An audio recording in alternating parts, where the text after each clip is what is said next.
My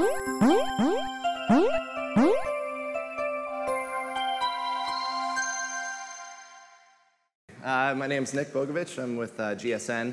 I wanted to thank the Casual Games Association for letting me speak to you today about a challenge that we all face in mobile gaming. And that is, how do you make the most of your mobile games investment? Whether it's $10,000, $50,000, $100,000 or more, how do you make the most of those dollars spent? As we all know, the mobile landscape's a crowded one. There are over 650,000 apps available for iPhone, 225,000 available for iPad, over 500,000 on the Google Play Store, and among the BlackBerry App World, Amazon App Store for Android, and Windows Phone Marketplace, there's about 250,000 apps combined. And there's no signs of this crowded landscape issue going away. For the first half of 2012, over 861 apps were released to the iTunes App Store, and 747 apps released to the Google Play Store per day. So that's over 1 per minute. And in the span of this presentation, about 25 new apps will be available. And of all these apps being released to the App Store, 80% of mobile apps are not generating enough standalone revenue enough revenue to support a standalone business. And 59% of these don't even cover development costs. So if you're the average developer releasing the average app, the odds of success are already against you. So given all this, if success of your app is defined by its profitability, how do you succeed in a world with limited development resources, tight timelines, limited budgets, a plethora of platforms and devices to support? How does all this add up so that you're successful at the end of the day? And today I'd like to share with you 5 tips that we've used at GSN over the past year to go from an app that fell in that 80% of apps that don't support a standalone business to an app today that is among the top 25 grossing on iPhone, top 20 grossing on iPad, and top 15 grossing on Google Play. So let's start at the beginning. Tip number 1, form an effective product strategy. Alexander Graham Bell once said many years ago, before anything else, preparation is the key to success. And if you think about what that means for your mobile app, before anything else, form an effective product strategy. Before anything else, identify the core values that you're trying to sell within your app. So ask yourself questions like what you're selling and how will you sell it. For GSN Casino, we decided to sell highly repeatable moments of suspense in a casino setting. If you break down what our app does at its core, we allow users to play a single round of slots, or a single spin of slots, a hand of video poker, a round of video bingo. But these events on their own don't make us money. It's a highly chained number of these events that allow us to monetize. So at the end of the day, what we're selling are these highly repeatable moments of suspense. So when you think about what your app is standing for, what are you trying to sell, and build everything in your app to support that. Once you figure that out, then do your homework. Answer questions like who's your audience, what platform should you target, who's your competition, and by that I don't just mean rattling off, okay, we need to go up against Zynga, Playtika, Double Down. Actually go download their apps, figure out what it is they do well, and what it is they don't do well. Maybe there's some weaknesses you can exploit as a competitive advantage. And also, pick the right business model for you. Are you going to go paid or are you going to go freemium? Just to throw a stat out there, for the top 300 games on iOS in the US, 90% of revenue today is generated via in-app purchase, so I'm just saying. And once you do all this, validate the business model. If you can't figure out on paper, before you build your app, how you're going to make money, you're not going to just magically make money 3, 6, 12 months down the road. So do your homework, validate the business model. Doing these exercises will just help you make better informed decisions throughout the life cycle of your app. And that brings us to tip number 2, carefully manage your build costs.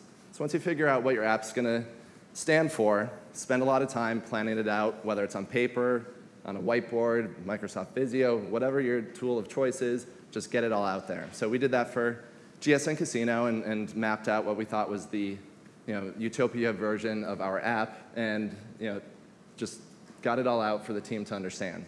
And when we mapped things out, we figured it would take us about 12 months to build everything, and we had 4. So then we started to separate things out in terms of what we had to have in the app and what were nice-to-haves. And once you figure out that bucket of must-haves, that's ultimately comprising your minimum viable product. So while you are going from product inception to launch, just focus on your MVP. Anything else is unnecessary to work on this before launch. That doesn't mean you shouldn't be mindful of how your product will evolve.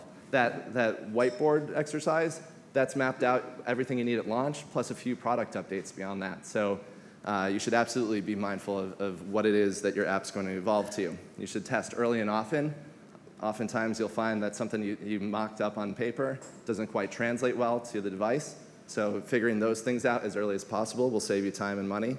And to borrow a term from motorcycling, look through the turn. A lot of times motorcyclists will focus on the road right in front of them to avoid bumps and potholes. But they also say that doing that makes for a bumpier ride. It's when you look through the turn and figure out where your app is headed, where you are headed, that the ride gets a bit smoother. So don't be too short-sighted. It also helps to know what you know and what you don't know. If you're a great development shop, but you're terrible at design, outsource it. If you're a great product company who's terrible at engineering or what have you, outsource it. The great thing about mobile is that everything can be outsourced. There's plenty of you here today that can help each other. I implore you to look around. And also, there's a difference when you're choosing your technology stack. There's a difference between going with leading-edge technologies, which will help keep you at the forefront of innovation, and there's a difference between those and bleeding-edge technologies like HTML5. A year ago, people were all about HTML5, and only one presentation at Casual Connect is talking about that. And it also helps, maybe he's over there, I don't know. And it also helps keeping third parties honest. So if there's an area of knowledge that you don't know much about, go consult multiple third parties for two reasons. One, you'll get better pricing. They'll start to bid against each other. And two, you'll get a better representation of an area that you might not know much about. If you're not hearing the same story from multiple vendors, then you should probably talk to more people to get that complete picture.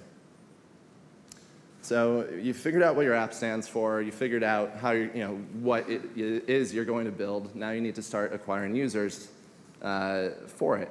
And you could build the best app in the world, but it doesn't mean anything if you don't drive users to it. I'm not going to go into too much detail here. These are all things you probably know, but there's a wide variety of acquisition sources for you to consider. There's organic and viral. They're very hard to predict, but very powerful and free. And then there's advertising and cross-promotion. Those are more costly, but they're easier to measure, predict, and control. So at launch, cast a wide marketing net.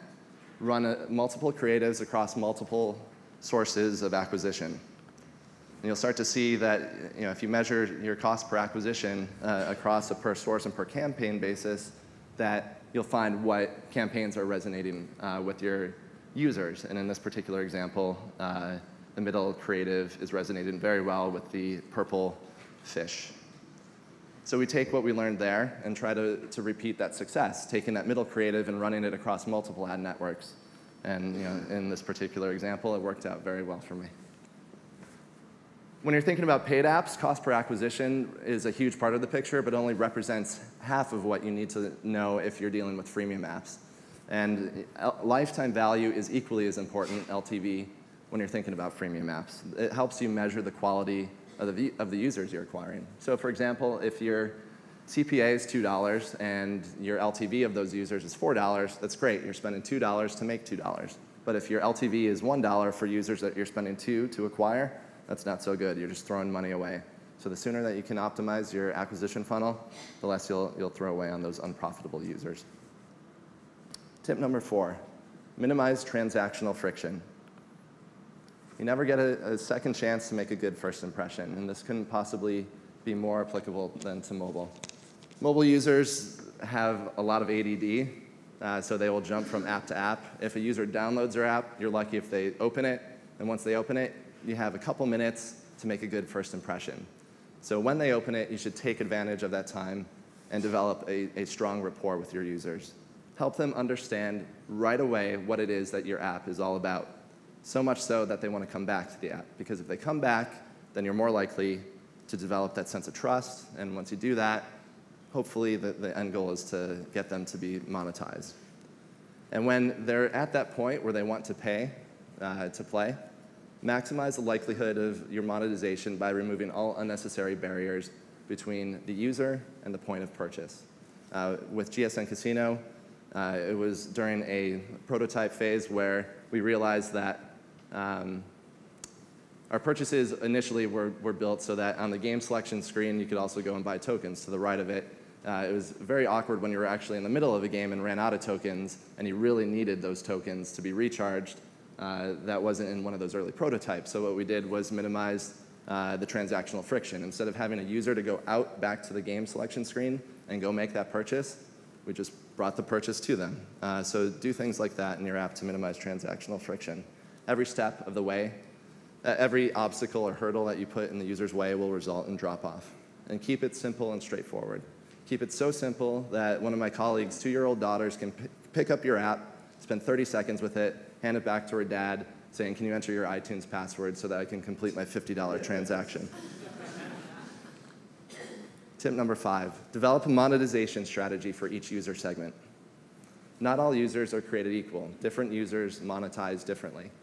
So if there's the terms that you've all probably heard of whales and guppies. Whales will have no issue spending significant amounts of money in your app, whereas guppies have issues spending money in your app and rarely will pay a dime. And that's fine. You can still monetize them just the same through advertising and offer walls and other means. In tip number 2, I was talking about mapping out your user experience. You should do this for each type of user that you plan on monetizing. So you should have part of your user experience that caters to your whales while also having part of your user experience that caters to your guppies. And in the process, you might even find there's certain behaviors that guppies exhibit that you might be able to take advantage of to convert them to a whale over time. And your app's out in the marketplace, and you think you're doing well, but maybe not quite as well as you thought you should be doing. What really also helps is, before launch, identify some key performance indicators that represent success for you. So ask yourself questions like, how many daily active users do you anticipate? How many of those users you anticipate paying in your app, and what their target average revenue per paying user is. Setting these things up ahead of launch will help you right out of the gate determine where it is in your app that you may or may not be successful, and you'll still have time to make improvements while you still can. So the bottom line, how does all of this add up?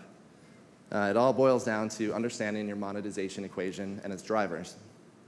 So if we go back to talking about your app success being defined by its profitability, this is how you define probability. It's total revenue minus cost of sales minus operating expenses.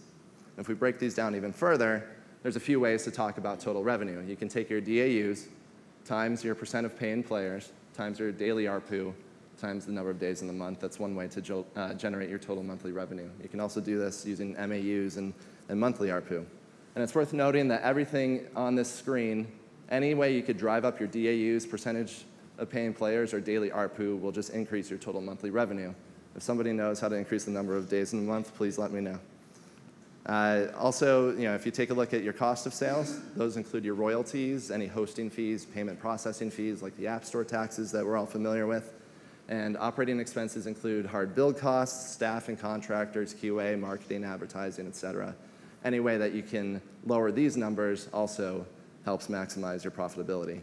But you have to be careful, because it's one thing to say that you made great business decisions along the way, hired the right team, and got a product out to market cheaply and effectively. It's another thing to just arbitrarily go into your budget and start slashing line items to increase your maximize your profitability. And that's why understanding your monetization equation is so important, because it requires more than just understanding what drops to your bottom line. Ultimately, your success will require proper planning so that you're prepared for any bumps in the road or failures that you might approach along the way. And that preparation, I can guarantee, will be the key to your success. Thank you.